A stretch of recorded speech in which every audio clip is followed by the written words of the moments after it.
Ok. Hola, bienvenidos a Voces Trans, Más allá de la T. Un espacio creado por y para personas trans para visibilizar nuestras experiencias de vida y hablar sobre temas de interés para nuestra comunidad. En esta oportunidad tenemos como invitada a Calum Olortegui, quien es codirector y cofundador de Transafab Venezuela, la organización a la cual yo también pertenezco. Y bueno, vamos a hablar un poco sobre defensa de derechos humanos para personas trans y cómo desde las organizaciones de la sociedad civil podemos apoyar a las personas trans, no solo en Caracas, sino también en las regiones del país. Así que nada, bienvenido. Muchas gracias tanto por la invitación como por la presentación. Este, bueno, ya creo que hemos tenido una trayectoria ¿Debes sí, sí, acercarte ahí? este, concisa y productiva en cuanto a la promoción de la defensa de los derechos de las personas trans desde diferentes ámbitos, desde la posición política, de como sujetos políticos que necesitan sus derechos, sobre todo el derecho al cambio del nombre, a la identidad, pero también hemos comenzado a divagar más con el tema de los derechos a las necesidades más básicas de la comida, la salud, el empleo. Este, porque no solamente desde Transafab lo consideramos así, sino que ha habido como una gran percepción por parte de la población, quizás no tanto entre activistas, que las iniciativas que se han hecho han sido, obviamente son necesarias, pero son insuficientes. De, ok, chévere, vamos a ir al Saime a protestar, pero siempre vamos como 10 personas, las mismas 10 personas, y no logramos llevar a más gente porque es que la gente está trabajando, o no tiene el pasaje, o es muy peligroso, o ni siquiera han comido en semanas, comiendo así racioncitas. Entonces, y aparte de eso, entonces se hace como un recriminación a estas personas por no venir, que no, después cómo vamos a hablar de comunidad, cuando en primer lugar no hemos hecho absolutamente nada para ver cómo satisfacer esas necesidades tan básicas, ni velar por su seguridad, ni creado la confianza, porque también entonces pedimos que confíen, que vengan, pero, ok, uno puede llevar sus 5, 10, 30 años en la defensa de los derechos humanos, pero si no hay un acercamiento directo a las comunidades, no te conocen y no te confían, porque al final del día hay muchos temas de violencia dentro de estos propios espacios de la defensa de derechos humanos, entonces es como muy agresivo solicitar que vengan y háganos caso. Ok, es como que no hay una contextualización quizás entre las necesidades reales o más prioritarias para la comunidad trans versus la necesidad de exigir derechos ya, a ver, derechos que son bastante fundamentales, pero que Ujú. también requieren como una organización que va más allá de simplemente pararte frente a algún ente o frente a, sí, a cualquier ente del Estado Ujú. que vulnere nuestros derechos, ¿no? Exacto, porque como bien dices es fundamental, pero si llevamos tanto tiempo y no hemos logrado no solamente no obtener estos derechos, que obviamente es responsabilidad del Estado, pero es como seguir pateando un perro muerto, ok. Ya estamos con eso, pero y todo lo demás, porque la vida sigue. Las personas siguen trabajando, siguen viviendo, siguen existiendo sin tener el nombre. Entonces, como mientras seguimos con esa lucha, también hay que agarrarnos de otras luchas, de Ok. apoyar desde esos aspectos. Hay mucha también, quizás, temor o incertidumbres al momento de abordar poblaciones más vulnerables. No se sabe cómo, o no, bueno, la agresividad, esto, lo otro. Y por lo menos hemos logrado tener un acercamiento un poco más directo en estos espacios y todo es cuestión realmente de comunicación, de cómo tú hables, cómo tú con tu propio cuerpo hables a las personas que estén en diferentes situaciones y dar a entender que no estás ahí para sabotearlos, para recriminarles o lo que sea. Eh, y siento que eso es algo que también nos falta como defensores dentro de nuestros propios espacios de articulación. Em, la defensa de los derechos humanos se ha convertido como un espacio bastante, no sé si decir hostil, pero quizás pasivo-agresivo.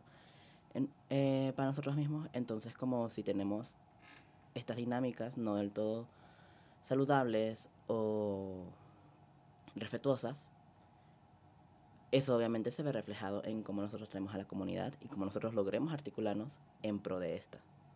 Claro, no hay como un trabajo conjunto, quizás, que Ujú. se han hecho como los intentos, pero bueno, también entender el contexto, que es Sí. bastante hostil para las comunidades trans. Pero, ¿cómo tú lo ves como defensor de derechos humanos o cómo ha sido como tu evolución como defensor de derechos humanos? No sé hace cuánto realmente tú llevas trabajando. También tú eres un chamo joven, así que... Sí.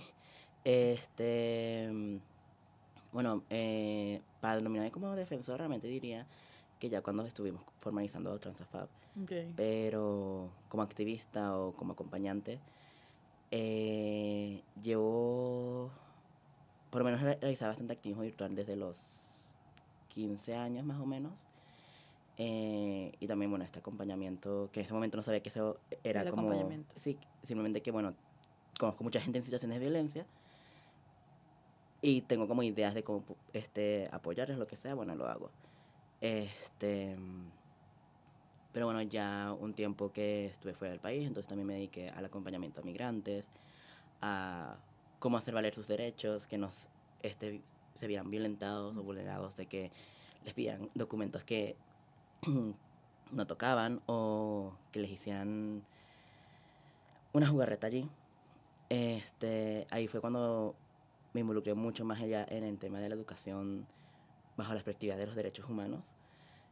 Y bueno, una vez que llegué acá de nuevo, me enfoqué mucho en la comunidad LGBTQ+, en la comunidad trans específicamente. Me fui tanto formando en diferentes espacios como también viendo un poco el panorama y bueno, con Transafab nosotros pudimos también ya discernir muy directamente con la comunidad, no solamente aquí en Caracas, que esa también es una problemática como me hace tiempo, que hay como cómo apoyamos a la gente en las regiones. Eso nos permitió captar esas necesidades, qué es lo que se quiere, que se necesita. Em, entonces, ahí fue cuando ya comencé a formalizar mejor ese papel como defensor y buscar también entonces la educación de los derechos humanos a diferentes niveles educativos, porque muchas veces también pecamos en que hablamos de muchos tecnicismos, un lenguaje muy formal o muy quizás políticamente correcto, y encontramos poblaciones que no saben qué significa cualquier palabra y, o sea, como nos enfocamos en corregir esas frases o esas palabras en vez de seguir alimentando cuáles son las ideas esenciales que necesitamos que procesen. Ok, es más como que estamos hablando hacia los entes del Estado. Estamos como Ujú, intentando también entrar dentro de quizás el entorno de derechos humanos, ujú, entendiendo a la sociedad civil venezolana, ¿no? Intentar como entrar en estos espacios de derechos humanos que muchas veces son académicos. ujú, Entonces, como defensores, o la mayoría de los defensores, intentan como igualar este lenguaje o buscar, eh, sí, coincidir con la forma en que se dicen ujú, las cosas o cómo se comunican. Y cuando vamos a la calle o cuando vamos a estos entornos donde hay personas trans en situaciones de vulnerabilidad, pues son personas trans que muchas veces no tienen acceso a la educación o no tienen ujú, acceso a medios de comunicación o medios digitales como Twitter, como Instagram, entonces no están como familiarizados con estos términos y es donde ujú. entendemos que, bueno, quizás el mensaje que nosotros estamos dando no está llegando, pero es por la forma en que lo estamos comunicando, ¿no? Exacto. E incluso también nos entorpece entre aliados, porque también eh, a veces nos enfocamos mucho en eso, en esas cosas del lenguaje, que obviamente es importante y sí hay que seguir educando, sobre todo a quienes estén en estas posiciones, pero también es verdad que hay mucha gente que llevan años que quizás justamente por el tema de generacional y todo esto no manejan los términos de las mejores formas, pero si tienen esa iniciativa de genuinamente sentarse y preguntarte qué hay que hacer. Ok. Y no solamente que, no, bueno, vamos a hacer publicaciones por este día, por esto otro, y al final del día es como, ok, pero ¿qué vamos a hacer realmente? Este, y algo que, sobre todo, he estado aprendiendo, articulando más con, bueno, con Axi, con Ámbar, con Lambda, con estas personas que ya llevan o sea, varias décadas en la lucha, es que es mil veces preferible un aliado confundido que un hostil bien hablado. Ok. Porque entonces podemos tener gente que se sepa todos los términos, todas las formas correctas de decir algo, pero que esté saboteando o esté violentando, o que sea activamente en contra de la causa. Entonces, eso también quita fuerza, porque eso nos dividimos entre todos, entonces como que bueno, nos ven por separado y tumban uno cada uno y listo, y se acabó. Lo hemos estado viendo también últimamente con que se ha ido, por lo menos, trascendiendo las fronteras, el director no está en Venezuela, aunque obviamente nos sigue apoyando muchísimo. Pero sí es verdad que, bueno, Paul era alguien que nos refería mucho en tema de posicionarnos en calle y cómo obtener estas fuerzas. Y aunque su apoyo sigue siendo valiosísimo, sí es verdad que se ha notado todo como más callado y como más, A ver, no yo sé. creo que también es una cuestión de seguridad personal, ¿no? Porque entendemos Sí. que como defensores de derechos humanos ha habido como un hostigamiento y una persecución a personas defensores de derechos humanos, pero que plantan postura política. Ujú, O sea, sabemos que la persecución en Venezuela es bastante compleja y tiene como también ujú, tiene una caracterización que va más allá de la defensa de derechos humanos, ¿no? Porque bueno, nosotros digamos que visibilizamos las carencias que no está exacto. cubriendo el Estado, que básicamente es Ujú, casi todas, ¿no?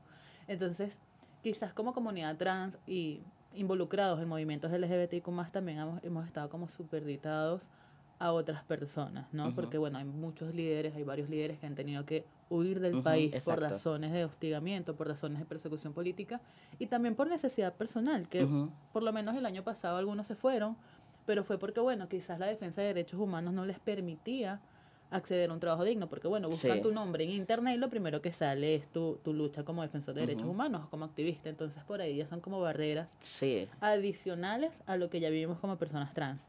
Exacto. Es todo esto y, o sea, no son fallos personales ni morales, sino de que son situaciones en las que eso se nos va llevando al precipicio y bueno, ya después toca retirarse de una forma u otra de este entorno. Y eso hace que, eso, que nos quedemos como que, bueno, ¿ahora qué? ¿Con quién vamos? ¿Con quién no Exactamente. vamos? Y porque entonces ya teníamos como esta base en la que siempre somos las mismas personas y eso entonces una pérdida se siente muy grande, se siente mucho más grande de lo que tendría que ser. Bueno, y por lo menos eso también lo hemos hablado en otros espacios, el tema de generación de relevo, que en teoría somos nosotros, pero como estás diciendo, hay situaciones en las que capaz tengamos que parar o tengamos que Porque situaciones diferentes. Entonces, activamente seguir educando lo mejor posible a quienes lleguen en nuestros espacios. Porque ya ni siquiera es una cuestión de generacional. No es como No, que las personas están envejeciendo, no. no. Es que las personas que defienden derechos humanos están huyendo de Venezuela porque Ujú, hay una persecución, ¿no? Entonces, en el ámbito LGBTQ+, como son temas interseccionales los que nos trascienden, o sea, que no nada más es el tema de la identidad o el tema de la orientación sexual, también hay temas de clase, temas ujú, socioeconómicos, temas de racializaciones. Si eres una persona racializada, mujer trans, ujú, en una situación de vulnerabilidad socioeconómica, si eres un hombre trans también, con ciertas dependencias económicas ujú. quizás al entorno familiar o al entorno de pareja, pues te mete en unas dinámicas sociales bastante Sí. complejas que es muy difícil que tú puedas dedicarte a la defensa de derechos humanos. Y por lo menos esto aún más agravado en la gente que está en las regiones, porque hay Exacto. estados en los que no hay ninguna organización formal, entonces les toca hacer estas iniciativas por su cuenta y se van a enfrentar a situaciones muy hostiles, de las que también a quienes estamos en la capital o en otros estados que sí tienen quizás una fuerza un poco mayor desde este ámbito, ¿cómo consiguen apoyo? Porque no estamos ahí para físicamente también hacer Que números. hay un aislamiento, Entonces, ¿no? Porque bueno, hay una dificultad de trasladarse por tierra, o sea, ujú, hay una dificultad gigantesca por razones de terreno, por razones de hostilidad en el espacio, por razones de miedo en estas comunidades, ¿no? Porque ujú, bueno, quizás personas que están en las regiones tienen dificultad para conseguir agua, para conseguir alimentos, para conseguir exacto. trabajo, o sea, para vivir dignamente en un espacio. Ujú. Entonces, vives constantemente en la solución inmediata. O sea, tengo que pensar Exacto. que voy a desayunar, tengo que pensar que voy a almorzar, tengo que Ujú. pensar cómo voy a llegar a mi casa, porque quizás salgo con pasaje de ida, pero no salgo con pasaje de Exacto. vuelta. Entonces, Ajá. como son personas que están como en estas dinámicas socioeconómicas bastante complicadas, pues es muy difícil que tú las puedas sacar de estos entornos para meterlas en entornos de derechos humanos, o como Ujú. es como un reto para defensores de derechos humanos decir cómo sensibilizo a las personas para que entiendan que la denuncia y la visibilización de sus necesidades no solo les pone en peligro, sino que también es un camino para la visibilización de esto, ¿no? De estas Ujú. vulneraciones de derechos humanos. Porque es que hay un miedo, o sea, hay un miedo Exacto. latente de que puedas ser violentado por parte del Estado cuando tú denuncias derechos, o sea, la falta de derechos Ujú. humanos. Entonces, por ahí es una cuestión bastante importante que recalcar. Ahora bien, como director de la organización, ¿cómo tú has visto la evolución de la organización? Nosotros llevamos ya, vamos a cumplir 3 años operando Wow. formalmente, pero ya tenemos Sí. como 3 años y medio, 4 años de manera informal, como empezando a... 3 de manera total, o sea, como de- incluyendo el año informal. Ujú, Este, siento que ha sido un progreso bastante llamativo ujú. porque fue bastante rápido. Sí, Fue muy repentino, no solamente la llegada de las personas, pero sino también las diferentes oportunidades que hemos obtenido. Porque bueno, por lo menos al inicio éramos que no, bueno, solamente no vamos a hacer esto. Y después de eso, bueno, los grupos de apoyo. Después de eso, bueno, espacios de educación. Después de esto, los picnics en los diferentes sitios, el cruce comunitario, todo esto. Y bueno, si nos hemos sentido abrumados varias veces, porque es como, ok, ya va, no hay suficiente gente para esto, como ¿cómo hacemos? las redes, la logística, el acompañamiento, el esto, lo otro. Entonces ha sido como bastante. Hemos tenido nuestros tropiezos aquí y allá, pero eh, algo que siento que lo que nos podemos enorgullecer son dos cosas principales. Uno, que hemos estado logrando este progreso de manera bastante estable en cuanto a estamos subiendo, no hemos tenido bajones realmente. Ok. Este y que actualmente hay bastante gente que confía en nosotros, no solamente dentro del ámbito de esto, de defensores de derechos, de personas que ya estén en este ambiente, sino dentro de nuestra comunidad, como nosotros tenemos estos espacios de participación directa. em, y esta gente han interactuado con nosotros desde diferentes formas, entonces como ya nos conocen y ya tienen como la confianza de poder decir, ellos no tendrán como, bueno, no tenemos todos los fondos ni todas las formas de ayudarte, pero ellos te van a escuchar, como Claro. mínimo. Es como, bueno, nos hemos estado como para cubrir todas las Exacto. necesidades, es imposible llegar como a todos los lugares, Ujú. pero dentro de nuestras capacidades, pues, es una cuestión como extraña, porque yo creo que somos somos una de las primeras iniciativas que busca crear comunidad virtual, o sea, que entienden la Ujú. virtualidad como una comunidad, porque muchas veces, cuando yo explico que no, nosotros hacemos trabajo comunitario, nos preguntan en qué localidad están, y yo, no, Ujú. estamos en todo el país.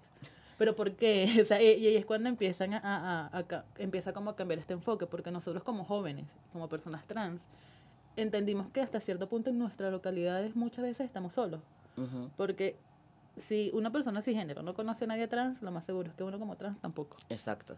Entonces, en la virtualidad, a través de temas comunes o a través de plataformas que nos permiten como conectar, es allí donde empezamos a generar estas alianzas y donde empezamos a generar estos apoyos mutuos. Entonces nuestra Ujú. comunidad realmente no es que tenemos una comunidad, no sé, en Acarigua, no es que hacemos Exacto. trabajo comunitario de forma directa a nivel presencial, sino que Exacto. nuestro enfoque es buscar pasar lo local, o por lo menos las actividades que podamos hacer acá, transportarlas a través de la digitalización Exacto. a otras personas, ¿no? Y bueno, y nos ha pasado que hay gente que ha llegado o comentado en las publicaciones de, Dios mío, no puede ser, yo pensaba que era la única persona trans en Venezuela.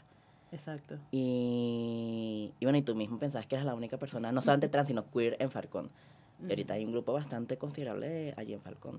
Claro, porque también ya cuando te empiezas porque ese es el problema, es la visibilización. Ujú. Porque somos invisibles, porque no tenemos como la valentía. Yo creo que eso es de valientes ser queer en entornos así. Porque Sí. bueno, entre el chistecito y entre mm, sí, entre el bullying disfrazado de chalequeo, Ujú. entre irdecita y irdecita, entre bromita y bromita, hasta cierto punto puede llegar a lastimarte de alguna Sí, forma, ¿no?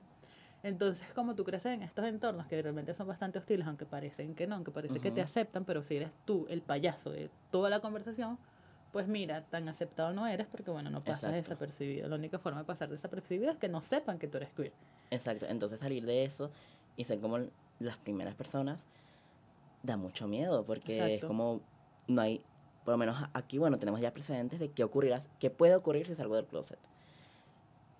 Pero en estados en los que realmente no se escucha eso, todo eso es un secreto de familia, un secreto Ujú. así morboso, es como que, bueno, no sé qué me va a pasar. Y eso da mucho miedo.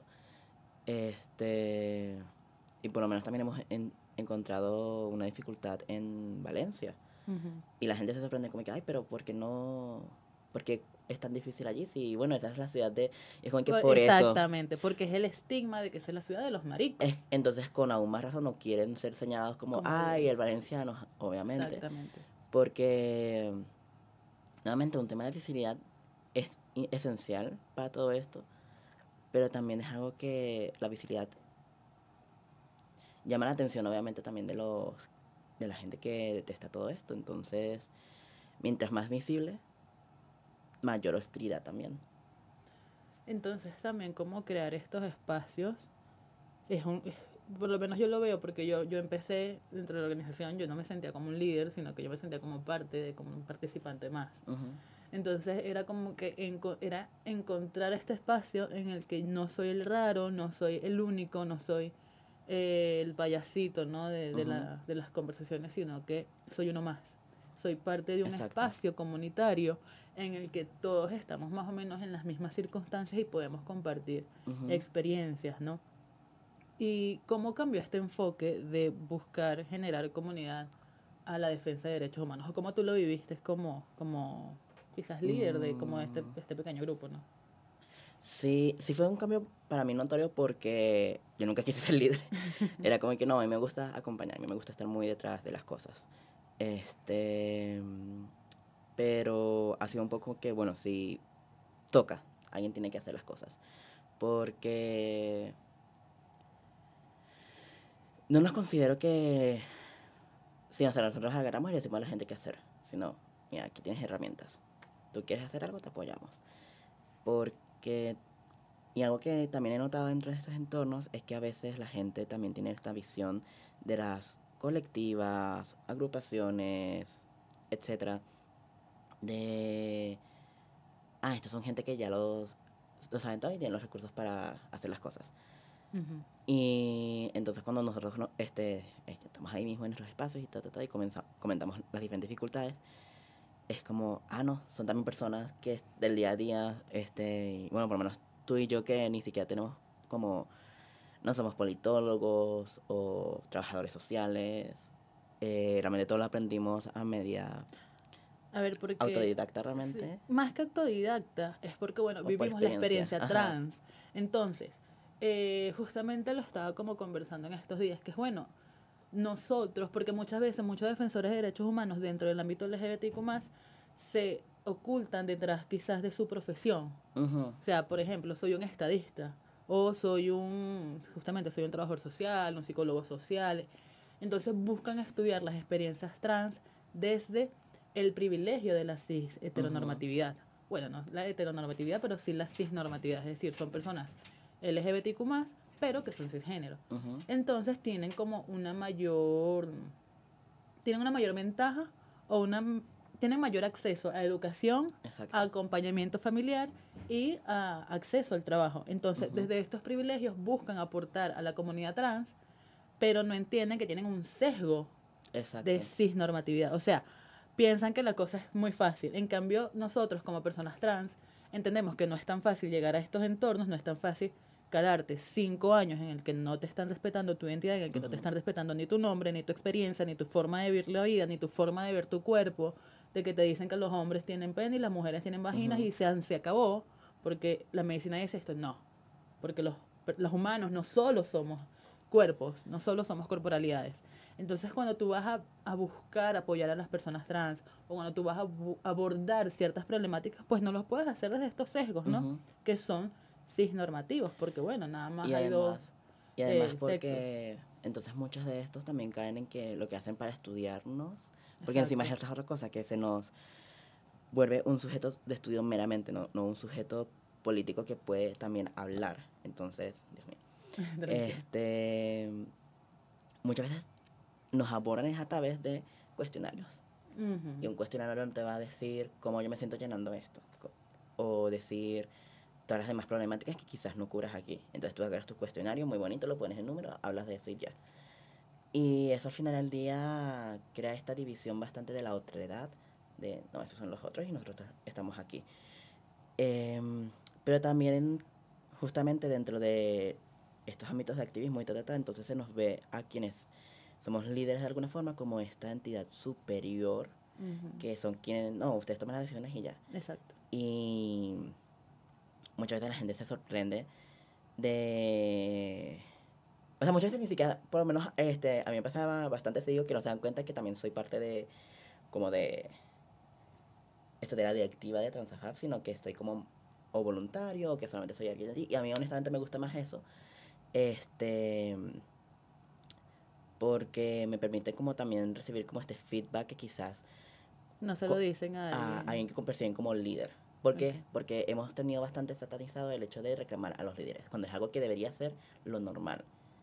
Este, realmente por lo menos una iniciativa que me gusta bastante, porque también rompían bastante esta barrera de activista población, era con País Narrado. Ellos también tenían sus espacios de conversa bastante amenos, que permitían entonces que gente que, ok, está formada en derechos humanos, está formada en todo esto, conviviera con gente que nada de nada. Y eso también llamó mucha atención y también permitió que se crearan muchos activistas nuevos que compartimos diferentes espacios hoy en día. O Este, sea, nosotros somos expertos en ser trans, ajá, realmente. O sea, porque yo también siento que la defensa de derechos humanos, que por lo menos yo lo veo mucho como, me veo como bastante reflejado en la lucha de las trabajadoras sexuales, ujú, porque son personas que estructuralmente están siendo invisibilizadas, violentadas, vulneradas en sus derechos humanos y que se les exige que tengan algún tipo de capacitación, algún tipo de educación formal para poder defender sus derechos humanos. ujú. Y no. O sea, tú como persona que vive la experiencia trans o que vive X experiencia de vida, tienes el derecho y tienes también, yo creo que la responsabilidad de hacerte cargo de tu propia vida. Y parte de ser de cargo de tu existencia Ujú. es defender tus propios derechos. Exacto, porque, ok, vale, quizás sí necesitas formación, no sé, para crear un proyecto como tal, pero igual incluso eso también se puede agarrar con experiencia.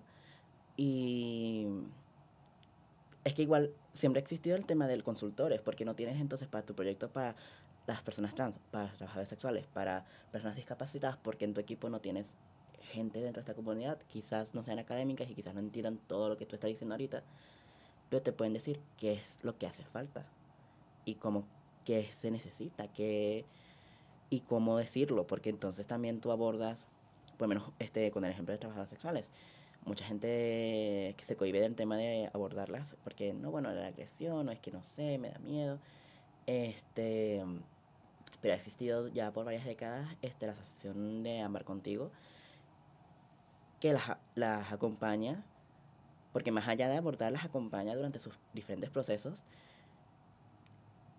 y no se acaba del mundo. Porque también hay como una concepción de que la única forma de ayudar desde la defensa de derechos humanos es sacarnos de estos entornos. También eso. Y no, como personas trans, o por lo menos, está como esta necesidad de que si, ejemplo, si yo voy a crear o voy a buscar la visibilización o la educación de personas trans y convertirlas, porque tampoco es convertirles, simplemente es una capacitación para que mejoren sus herramientas en la defensa de sus Ujú. derechos humanos. No es que yo te voy a convertir en defensor de derechos humanos o que te voy a convertir en Exacto. activista, no.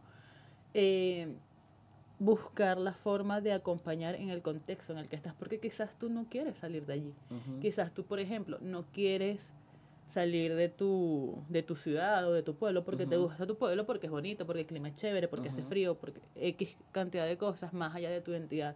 Entonces tú tienes que buscar la forma de acompañarte en tu entorno. No es que te voy a decir, Exacto. no, vente a Caracas, que es más fácil la cosa. Exacto. No, no funciona Y así ocurre. tampoco. Y ocurre. Y es como, es, pero es que no quiero, y también es muy injusto pedir eso, porque es como, nuevamente, el tema del derecho a la libertad y de la autonomía de tu cuerpo. Tú no tendrías por qué estar acoplando tantas cosas nuevas y son tan difíciles de mantener, porque bueno, también el tema del alquiler, el tema del transporte. Aquí en Caracas, bueno, es, Y es bastante entonces, fuerte. ¿cómo tú como director enfocas la forma de acompañamiento a las personas de la región estando en Caracas? Porque tú no has viajado. No. O sea, tú no has ido como a otros lugares a Ujú. ver cómo está la situación, no hemos hecho como investigaciones que, Que son digamos, de más, ajá. campo, que tú digas en esta, cómo tú buscas enfocar las cosas que haces dentro de Transafab o cuáles son las iniciativas que generas dentro de Transafab, cómo tú le enfocas a las personas que están en las regiones. Principalmente de dos formas. La primera, bueno, la más directa con nuestros grupos, todo esto. Cuando tienen alguna problemática y todo esto, bueno, les hablo cómo están, qué necesitan. Y les ayudo a también investigar diferentes recursos que pueden estar allí. Como que, bueno, vamos a buscarte, no tienes ninguna forma de salud médica, vamos a buscarte alguna alternativa para que logres acceder a esto. Bueno, por lo menos ahorita con el tema de los envíos de la ropa, a dónde se puede enviar, porque bueno, tampoco todos los espacios tienen un MRW o un Sumo o algo allí directo. Cerca. Entonces, ¿cómo se aborda eso? De esas formas. Y también convirtiendo las diferentes exposiciones, conversas, talleres, etcétera, etcétera, en un material que se pueda leer, que se pueda acceder desde la virtualidad. Y bueno, y también incentivando a los chicos que estén en esas regiones a seguir buscando casi como un match, como que aquí hay una persona en portuguesa, hay que estar pendiente cuando entre o aparezca otra persona portuguesa y ayudarles como a Conózcanse. que conózcanse, si quieren organizarse, les damos las herramientas de cómo hacerlo. Porque eso no les puede decir, no, bueno, pero vente a Caracas que te puedo ayudar más fácil. No, hay que ver es como, ok, de qué forma consideras o cómo vamos viendo aquí. A mí también me han hecho acompañamiento de esta forma a distancia.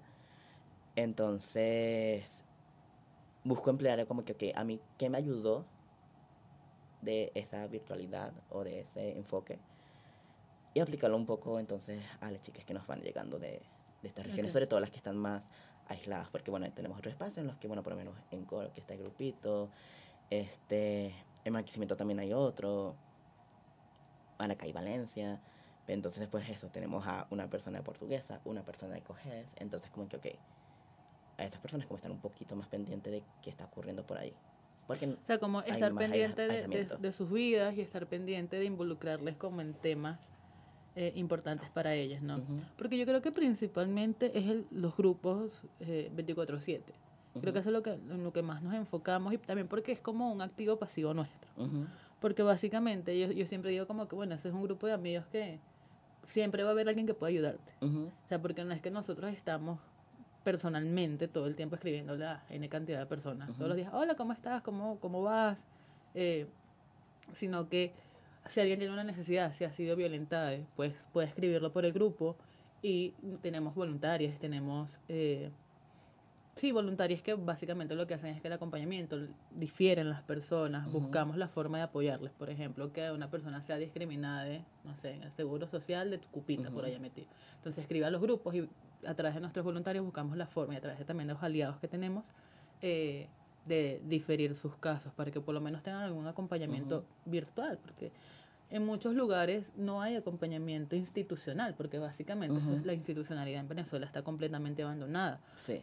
Se supone que hay una fiscalía de Defensoría del Pueblo, creo que se enfoca... La Fiscalía 98. Sí. Entonces, que se enfoca en violaciones de derechos humanos para personas trans y en violencia en general para las personas, LGBTIQ+. Pero si aquí es deficiente, en el interior no existe. Exacto. Entonces, decirlo también es importante y entender que quizás las personas en esas comunidades no tienen las herramientas para buscar algún tipo de reparación o para buscar algún tipo de atención, ya sea a nivel jurídico, a nivel sanitario, médico, a nivel psicológico, pues buscar la forma de hacerlo a través de la virtualidad, porque ese es uno de los retos principales en Venezuela, porque nosotros estamos pasando por una crisis humanitaria compleja. Sí. No es como que nosotros podamos ir a... O sea, porque es como una cuestión de que todo está adornado. Porque tú ves, ejemplo, X institución pintada, bonita y establecida, pero tú vas adentro y no hay nadie que te atienda. Sí. O están las personas, pero no saben, no tienen la capacidad para hacerlo, no tienen ni siquiera la iniciativa de hacerlo, porque bueno, tampoco es como que... Sí, tampoco como que, bueno, haya como el tremendo sonoro, como, bueno, vamos a hacer, sino como que, bueno, aquí estoy porque Exactamente, hay que porque hacer algo. está... Están ahí. la cultura institucional en Venezuela es sostener otras cosas que no es defensa de derechos humanos, que no es atención al ciudadano. Entonces, cuando tú te acercas a estas instituciones y ves estas barreras, nosotros, o sea, nos preguntamos, cónchale, ¿cómo hacemos? Porque tampoco podemos ir a estos lugares a poner en riesgo nuestra seguridad personal, porque nos vamos, así sea. O sea, supongamos que conseguimos los recursos, donaciones personales y nos vamos a buscar a ayudar o algún proyecto, que esa es otra, que es muy difícil conseguir financiamiento en Venezuela para comunidades trans. Entonces, desde Transafa buscamos la virtualidad, pero quizás poco callados, porque hay cosas que nosotros hacemos que no brindamos como estas, no le brindamos publicidad a cosas que hacemos, porque también hay que tener, entender la seguridad personal, tanto de las personas que atendemos como de las personas que acompañan, porque son cuestiones bastante vulnerables. O sea, estamos hablando de quizás violencias que si las hacemos públicas, pues vivimos también en contextos virtuales bastante polarizados, quizás. O sea, con mucha desinformación. Vivimos entonces, si visibilizamos este tipo de situaciones, pues también sabemos que podemos... O sea, sabemos cuál es no sé cómo explicar, las consecuencias para la persona, ¿no? Para quizás para el sobreviviente. Por lo menos con el tema de las publicaciones online, que siempre explicamos a fondo qué es lo que vamos a hacer con las fotos, los videos, explicamos las posibles consecuencias. Que bueno, la más así típica pero que igual tampoco nos ha tocado mucho con el tema de trolls y gente que va a meter haters, es como al final el acoso virtual. Sí, no se enfoca tanto en a quienes vienen a nuestro espacio, sino bueno, ya en quienes están creando esos espacios. Sí, pero igual es muy importante ser transparentes con eso, porque es algo que ocurre y es algo que capaz la persona dice que sí, puedes usar mi foto, pero no sabía que iban a recibir comentarios negativos o degradantes. Que realmente nosotros tenemos como una comunidad en redes sociales bastante limitada. No tenemos gran visibilización en ese sentido. No es como que tengamos 30.000 seguidores. Y algunas personas quizás piensen como, bueno, pero siempre hay que ser más visibles, sobre todo en las redes, porque esto da esto. Pero es como, pero eso también nos expone a más peligros. Y al final del día realmente no funciona mejor el boca en boca. Porque así, vale, tenemos 20.000 seguidores, pero... ¿Cuántos van a nuestras actividades? Exacto. Quiénes están interactuando, quiénes son de fiar, quiénes conversan con nosotros, quiénes están en nuestros espacios. Entonces, eso, boca en boca y también como que crea... mayor confianza. Sí, y como nos permite también controlar un poco como hacia dónde está yendo la información. Y que es algo como un poco más genuino, ¿no? Yo lo creo que es más natural, quizás. ¿Por qué? Porque por lo menos dedicarnos nada más a hacer, ejemplo, a través de la organización, activismo en redes o publicidades en redes, y realmente sí, amplía nuestro impacto, pero nosotros no nos enfocamos no solo en el alcance en redes sociales, sino realmente en el impacto en las vidas de las personas a las que estamos llegando, ¿no? Exacto. Cambios que quizás no sean tan tangibles o que quizás no sean tan evidentes, pero que sí sean, que la persona sienta, porque creo que nosotros también tenemos como un enfoque bastante subjetivo. No nos vamos, si bien tenemos nuestros registros y tenemos nuestras, nuestras bases de datos que nos van guiando, nuestros indicadores que nos van guiando en la toma de decisiones, al mismo tiempo buscamos un impacto subjetivo porque, bueno, el enfoque que íbamos teniendo era más social. Ahora, cuando hablamos de enfoque en necesidades básicas, ¿a qué crees que se puede ir orientando la organización o cuáles son las cosas que podemos ir viendo a futuro? Bueno, el acceso a la salud es el más próximo para aumentar. Ahorita estamos logrando estas oportunidades de tanto tener un espacio físico, que es una de las cosas más difíciles para las organizaciones aquí, a donde convocar o atraer diferentes profesionales de la salud. Por ahora tenemos fijos al médico general, el doctor Andrés Araque. También tenemos a ti como fisioterapeuta. Y estamos, bueno, creando ese directorio de, ok, cuáles profesionales ya sabemos que sí son capaces de trabajar respetuosamente con gente trans, buscar nuevos y promoviendo esto de, o sea, tenemos estos espacios, cómo podemos articular para que el acceso sea lo más facilitado a la población trans sobre todo. Porque, bueno, no solo un tema de discriminación, de odio, de burlas, de no, salte de aquí o lo que sea, en centro de salud, sino algo que pasa mucho más, es que los médicos piensan que no nos pueden atender porque somos totalmente diferentes. Y es como, o todo lo atribuyen a las hormonas. Entonces han habido diferentes casos de que no se han visto como señales de alerta porque los médicos no están entrenados para verlas y la persona ha tenido entonces que sufrir las consecuencias. Hay mucha negligencia por ahí. Entonces, bueno, ese es un aspecto en el que podemos ya incidir directamente. Ya también más a futuro el tema de alimentación y todo esto. Y también estamos logrando tener un impacto, bueno, por lo menos algo que quería comentar, ahorita fue el Día de la Memoria Trans y no hicimos algo muy visible en las redes, hicimos algo como, bueno, hoy es el día tal, a quienes quieren recordar, pero entonces lo que no se ve detrás de cámara es que ese día también estamos atendiendo a diferentes personas trans, también alcanzamos a las trabajadoras sexuales trans aquí en Caracas, entonces, y eso no se ve, y es como, no es que no nos importe el día o que no estemos pendientes, sino que realmente dar visibilidad a ese día, ya hay visibilidad, ya hay muchas otras organizaciones que van a publicar cosas, pero eso, entonces, ¿quién está hablando directamente con las personas más afectadas por todas estas situaciones? Exacto, porque una cosa es que en redes sociales, porque también es una cuestión también de límites, porque bueno, asociarse en Venezuela es muy complicado. Entonces, algunas organizaciones, quizás LGBTQ+, o dentro de la sociedad civil venezolana, buscan o digamos que intentan brindar este apoyo como de la visibilización institucional de, bueno, hoy es el día de la visibilización de las identidades trans o bueno, de las memorias trans, que básicamente es brindar conmemoración a personas trans que han fallecido principalmente en entornos violentos o que han sido víctimas de violencia letal.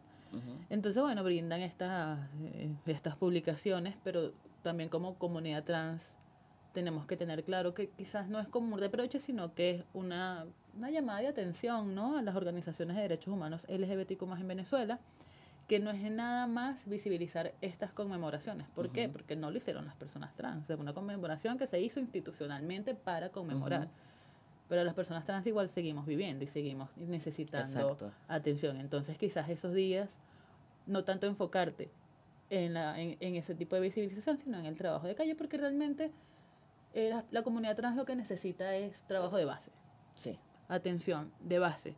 Entonces, sin atención de base, nada me sirve conmemorar si no estoy atendiendo. Como que muy bonitas las palabras, muy bonitas las imágenes, pero ¿qué estás haciendo por la comunidad directamente? O qué políticas internas estás cambiando para la atención de las personas trans, porque de nada me sirve que una organización muy chévere, ay, qué bien, vamos a recordar a todas las mujeres trans que han sido asesinadas y a todos los hombres trans y personas no binarias que han sido asesinadas en N cantidad de años, pero no estamos sensibilizando el resto del año para evitar esas violencias letales. E igual también,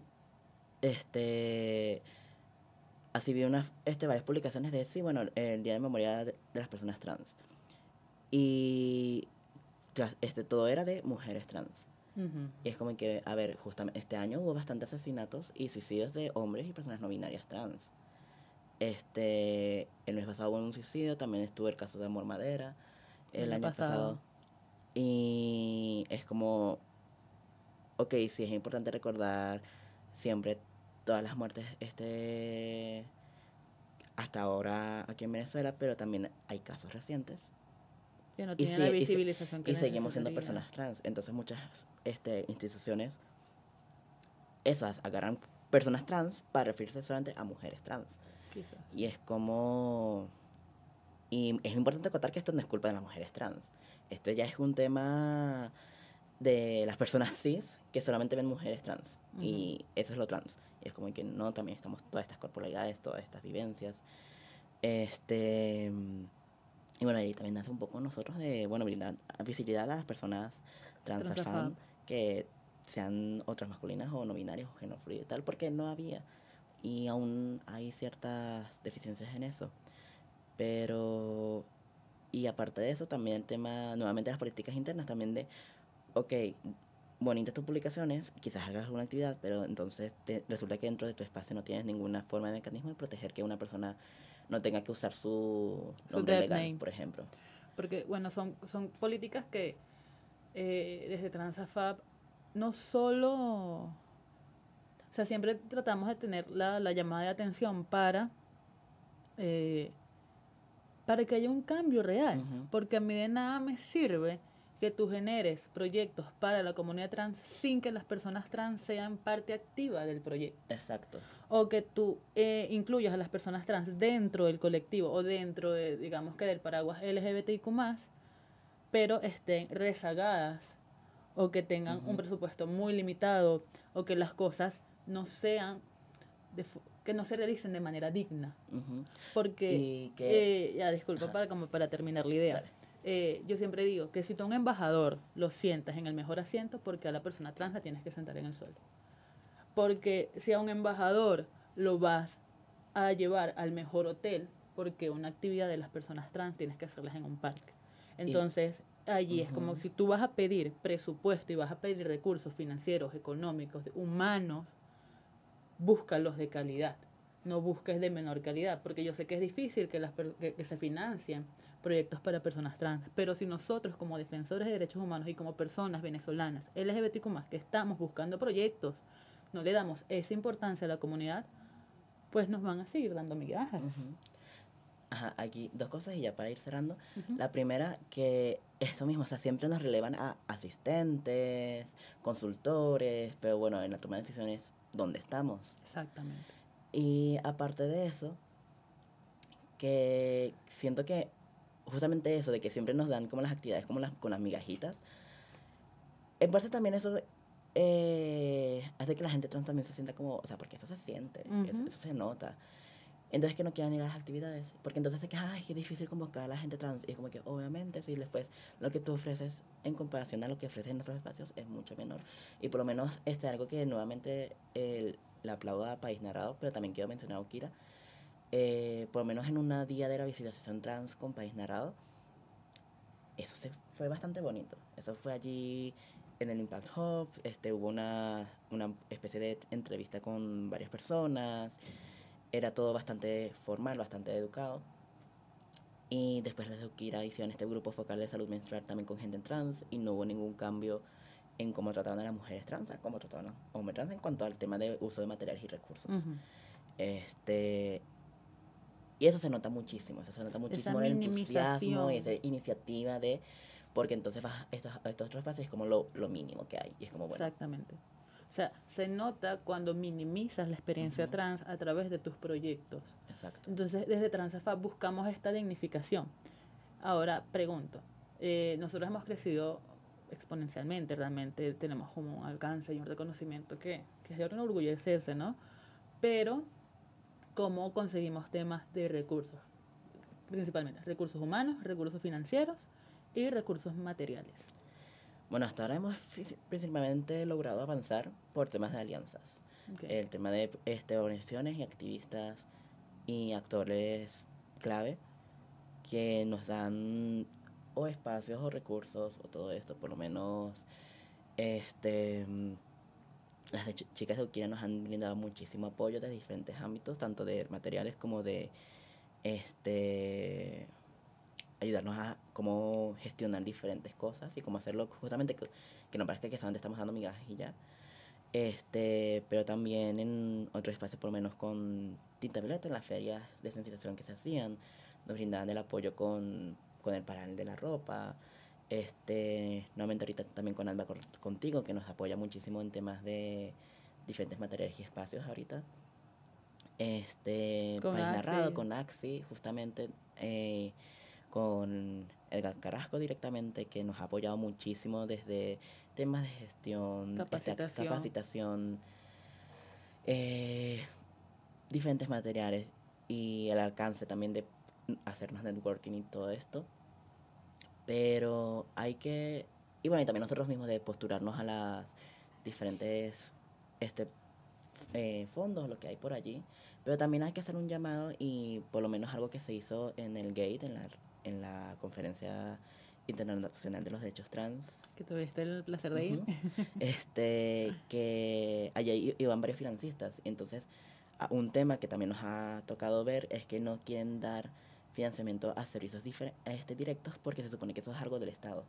Pero entonces, justamente Tamara Adrián dijo que si estamos hablando de estados en los que no se cubren necesidades básicas o que hay un hostigamiento también, es necesario que los financistas abran la mente y entiendan que es necesario que abran ese financiamiento para esas cosas también. Porque de nada sirve tener, ejemplo, nosotros que hacemos muchos grupos de apoyo, de nada me sirve tener a mí un grupo de apoyo presencial cuando la persona trans no tiene trabajo, no tiene salud y no tiene ni pasaje para ir. Exacto. Entonces, ¿cómo nos quejamos de que las personas trans no vamos a eventos cuando no tenemos la capacidad de hacerlo? O sea, no es mi culpa realmente, digamos que es una responsabilidad estructural que hay. Y nos ha pasado varias veces que las personas querían muchísimo ir a los eventos, pero es que no tenían pasaje. No tenían pasaje, como estoy atrapado en mi casa ahorita. Y también el hecho de, cuando hablabas del tema de la alimentación, muchas personas trans nos vemos o se ven obligadas a seguir en entornos familiares hostiles porque, bueno, no tienen la capacidad de conseguir un trabajo y conseguir independencia.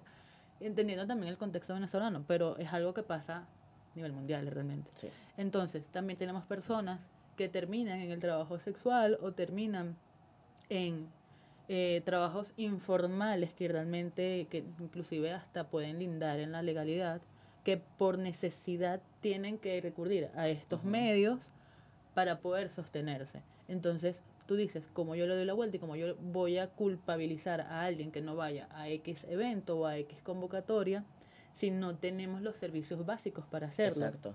O sea, porque es una persona que está en situación de calle o es una persona que va de casa en casa. O incluso, sin ir tan lejos a ti, a mí nos ha pasado que no podemos ir a convocatorias porque es que no hay pasaje, no hay para moto, no hay para nada de eso. Entonces, como que, bueno, hay otra forma de asistir. Ya sea virtual o algo. Y después, entonces también es como que, bueno, mentira, no puedo tampoco asistir virtual porque tampoco tengo saldo ni wifi. Entonces, ¿cómo hacemos? O el lugar donde vivo, pues, no ha llegado Inter, no ha llegado CanTV, no ha llegado esa gente, no hay luz. Entonces, a nivel de recursos, también nosotros nos brindamos como, no me gusta decir donaciones, realmente es como colaboraciones. De mismas personas trans que nos dicen, miren, tengo tal cantidad de ropa de cuando yo me socializaban como mujer, entonces ahora yo soy un carajo, entonces toma esto, ofrecen servicios a bajo costo, personas LGBTQ+, entonces nos financiamos eso, y realmente nuestro trabajo es comunitario, que aunque tengamos un voluntario allá en tu cupita, eso es trabajo comunitario al fin y al cabo porque lo estamos haciendo dentro de un entorno conjunto en donde convivimos virtualmente, punto. O incluso otra forma que también nos han ayudado, por lo menos ahorita con la rifa, los premios son también dados por actores que creo que solamente de 6, creo que 3 somos trans. Porque también estoy ofreciendo algo allí. Y entonces están ofreciendo este trabajo, este servicio de forma gratuita para nosotros tener esta rifa, para nosotros apoyar a alguien. Exactamente. Entonces también estas son formas en las que uno puede ayudar. No tienes plata, no darnos plata, no importa. Tú sabes hacer un logo. Eso nos sirve para hacer una rifa o para hacer un logo que no tenemos. Que eso también hay que abrir un poco la mente porque las organizaciones trans, por eso que yo creo que entramos más ahorita como en el tema en el paraguas de la colectiva, porque básicamente trabajamos a partir de voluntariados, porque realmente no tenemos como una estructura que podamos decir, no sé, este es el administrador, este es el tesorero, no. ¿Qué puedes hacer? ¿Qué sabes hacer? Y allí vemos cómo nos ayudamos mutuamente. Entonces, muchas veces nos preguntan eso, ¿no? Que cómo conseguimos los recursos. Y realmente no tenemos recursos. Yo siempre digo, todo lo que tenemos en Transafab es prestado. Computadoras prestadas, teléfonos prestados, espacios prestados. Todo es prestado y todo es a través de alianzas y colaboraciones mutuas. porque creo que esa es la única forma que hemos podido avanzar. Bueno, y ahorita que publiquemos la rendición de cuentas, que se verá como que, bueno, sí, colaboradores, Ay, que esa es otra. algunos apoyos de otras organizaciones, y después los autofinancistas, que significa de Todo. nuestro bolsillo. Sí. Oh, yo no quiero ver ese número, así que... Sí, porque bueno, de nuestros propios trabajos pues damos Sí. para poder hacer las actividades y entender que somos personas vulneradas ayudando a otras personas vulneradas. Ujú. Yo siempre también Realmente, digo eso. yo también comparo mucho de la forma en la que nos estresamos en cómo se gestionan las colectivas feministas, Ujú. porque, y bueno, ahorita también nos estamos acercando más a ellas, no distanciándonos de las actividades o activismo LGBTQ+, pero estos son las situaciones que hemos estado hablando, son cosas que se han repetido. Vincular también otros enfoques, ¿no? No Sí. cerrarnos nada más a entornos LGBTQ+, sino también involucrarnos en Ujú. entornos de derechos humanos a Exacto, nivel con un tema de interseccionalidad, básico. porque entonces, muchas agrupaciones interseccionales feministas tienen herramientas y recursos y formas de participar que no son las tradicionales, no son las formales, Ujú. pero que llegan a tener un gran alcance. Ujú. Entonces también ahorita creo que varias de las cosas en las que nosotros nos fundamentamos son también un poco derivados más o menos de esas formas, como el tema también de los apoyos mutuos. Eso, como dices, alguien en el grupo necesita algo. Bueno, ha pasado que necesito $3 para comprar algo para comer. Y se ha gestionado entre todo espacio. Bueno, es que, bueno, que no haya Sí. una... O sea, que no sea falso lo que está diciendo. Exactamente. E incentivarlo, o sea, tú ayudaste a esta persona ahorita, alguien dentro del grupo te puede ayudar a ti después. Y en contextos hostiles, porque justamente con lo que hablabas que decía Tamara Adrián en el Gate, que bueno, el Estado no lo cubre, entonces ¿quién lo cubre? Ujú. Ahí es donde las organizaciones pues tomamos papeles que le corresponden al Estado, pero que bueno, que son necesarios y que también nos carga como de responsabilidad, porque igual somos ciudadanos, somos civiles, que Exacto. están realizando ciertas actividades o estamos cubriendo ciertas necesidades que le correspondería al Estado y tampoco es que esté mal. Porque también vemos, o por lo menos yo visualizo, que tenemos muchos límites en ese tema, ¿no? Porque por lo menos los servicios básicos que podemos cubrir para la comunidad trans, principalmente en tema de salud, que es lo más primordial en estos momentos, cómo movilizamos recursos para que pueda llegar a las personas. O sea, porque la mayoría de las personas trans a nivel de terapias de reafirmación de géneros, tanto quirúrgicas como hormonales, muchos estamos a la deriva. Entonces, ¿cómo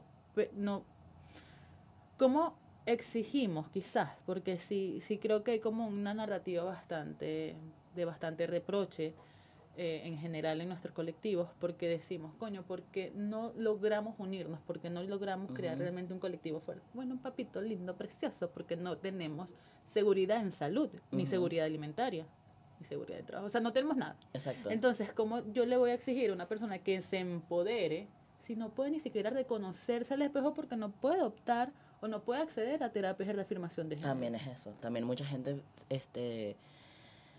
no ve la forma de dar herramientas para poder lidiar con eso, Entonces, ya sea el facilitar acceso al terapia hormonal o poder seguir llevando estas narrativas de cómo sobrevivir teniendo el cuerpo que tienes ahorita. ¿y cómo se lo hacemos saber a los financistas? Porque si tú me estás diciendo que no podemos brindar servicios, ¿cómo se llama esto? Servicios directos, porque eso no crea colectividad. Entonces, ¿cómo creo colectividad si no tengo personas sanas? ¿Cómo creo colectividad si no tengo personas que tengan los mínimos, o sea, los recursos mínimos para hacer movimiento, para y además, movilizarse? Que ya hemos visto que ese no es el caso, porque de nuestros grupos de apoyo, de diferentes formas de servicios que se dan, hemos conseguido voluntarios, hemos conseguido gente que quiere formarse de activismo, gente que confía en que se puede hacer cosas, entonces se quiere organizar. Y gente entonces, es en base a eso que si seguimos aprovechando estos espacios, por lo menos que una consulta de salud no va a ser solamente una consulta de salud, sino que también se va a hablar del derecho a la salud y de cómo defenderse en los espacios hospitalarios que quizás nosotros no podemos cubrir algo, tenemos que derivarlo. Cómo esa persona se va a poder defender. Y esa persona se va a convertir en una multiplicadora. Porque, ya lo sé, ahora le puedo decir a mis amigas, a mis amigos, a mis amigas. Entonces, como es Y una así se crea. organización que no se queda nada más en la prestación de servicios básicos, pues Ujú. tú creas allí una colectividad, Ujú. porque son personas que sabes que para otros servicios o que para otras iniciativas que son más comunitarias sí se van a poder acercar porque Exacto. confían en la organización y porque saben que pueden recibir un acompañamiento, porque realmente yo no lo veo como un servicio, o sea, que nosotros Sí, tengamos médicos o psicólogos o un acompañamiento a bajo costo inclusive, no significa que nos estamos limitando nada más a brindar ese Ujú. servicio, sino que estamos brindando una atención, un acompañamiento más holístico, porque realmente esa es otra, Sí. que en Transafag hacemos de todo. No es que seamos de todo, simplemente que tenemos un enfoque, o sea, nuestra visión de la persona trans como sujeto de derecho es una persona digna y es una persona que Ujú. tiene derecho a cubrir todas sus necesidades. Entonces nosotros como organización estamos buscando la manera de hacer un acompañamiento que sea íntegro, que sea Ujú. integral a todas sus interseccionalidades, ¿no? Exacto. Entonces, por ahí yo creo que ese es como el mayor resumen que podemos dar de Transafab, ¿no? Sí. Que nuestro enfoque para atender a las personas es holístico, porque de nada me sirve que hagamos comunidad, de que nos reunamos y Ujú. compartamos nuestras experiencias si todos estamos enfermos. Sí.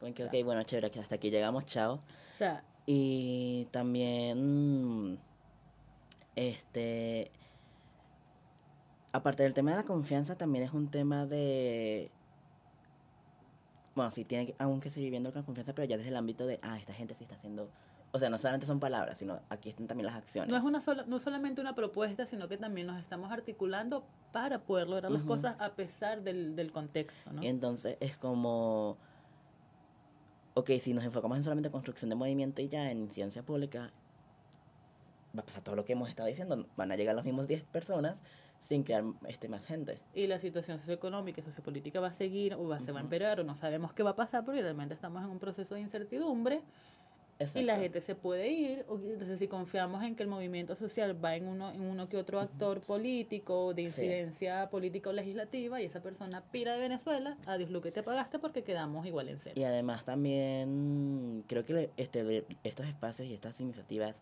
y estas conversas también le dan esperanza o una nueva retórica a mucha gente trans que se ha intentado buscar su comunidad y han Exactamente. terminado siendo excluidos, violentados por no ser suficientemente mujer, suficientemente hombre o por cosas como nuevamente el tema de interseccionalidad, por ser disca, por ser neurodivergente, por ser racializada, por ser estar en situaciones de vulnerabilidad o ser de alguna región que por alguna razón está aún estigmatizada.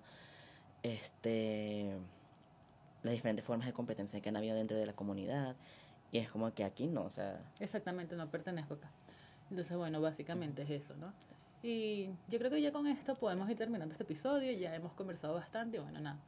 Que tienen las puertas abiertas. Realmente aquí en la descripción vamos a dejar nuestros números de atención. Y bueno, agradecerte por haber venido, por haber participado. Y bueno, nada, no olviden seguirnos como @YoNasiraPiso en todas las redes sociales, en X como @YoNasira y a seguir a las organizaciones que permiten que este podcast se lleve a cabo, que es @Transafab Venezuela y @Piso Humano Derecho en todas sus plataformas. Así que, chaito, nos vemos. Chao.